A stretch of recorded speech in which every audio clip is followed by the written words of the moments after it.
but memorialize 21 years ago today, this country and the world, I would say, was shaken to its knees. And I want to read you've all heard the expression, let's roll, let's roll. Well, that became the motto or the fighting words for the fight on terror. And it came about because of Todd Beamer's conversation with an operator. If you can just imagine, how many in here have not ever flown? Anybody never flown? You never have? You have to get her up. She won't go.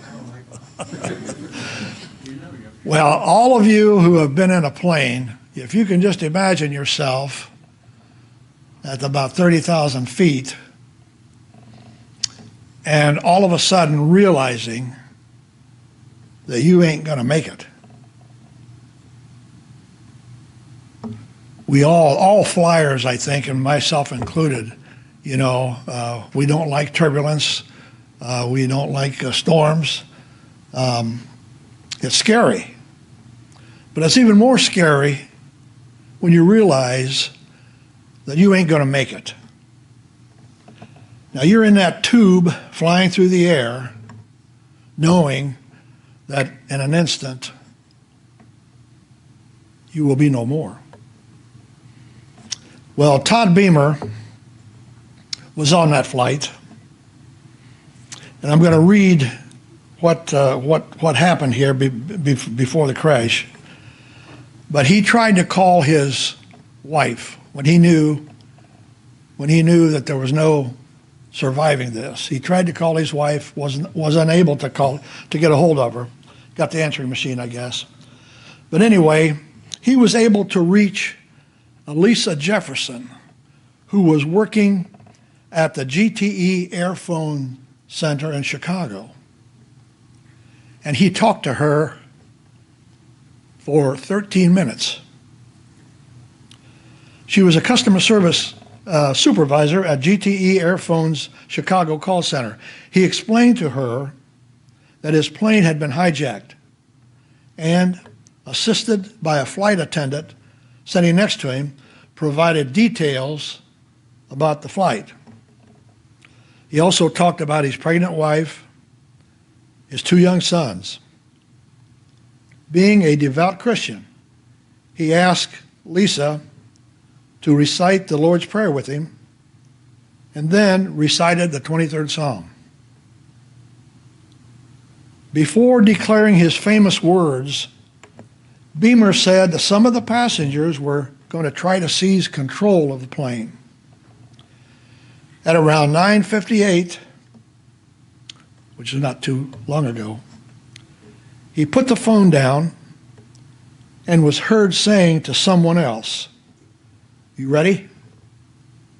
Okay, let's roll." And that was his last words. Now, the first thing that was odd about this call is the simple fact that Beamer was able to talk to Lisa for that long, for 13 minutes.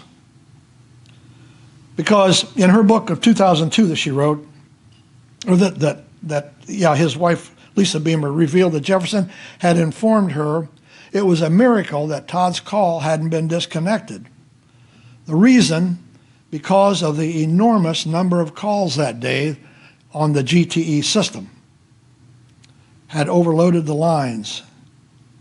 And she kept saying to herself, this call is going to get dropped, this call is going to get dropped. But it didn't. Todd stayed connected all the way to the end.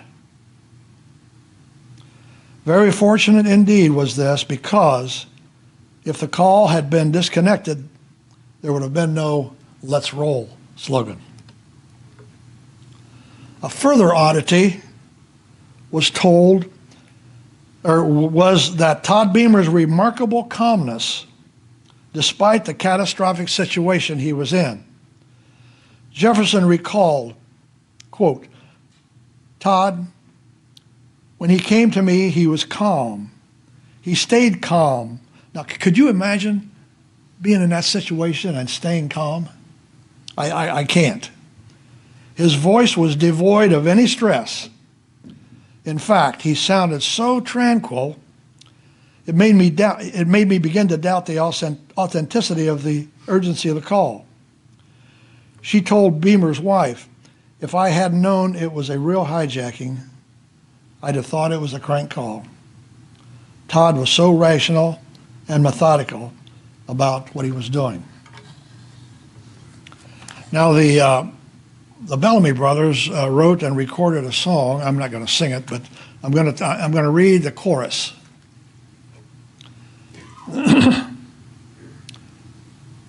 It's called Let's Roll America.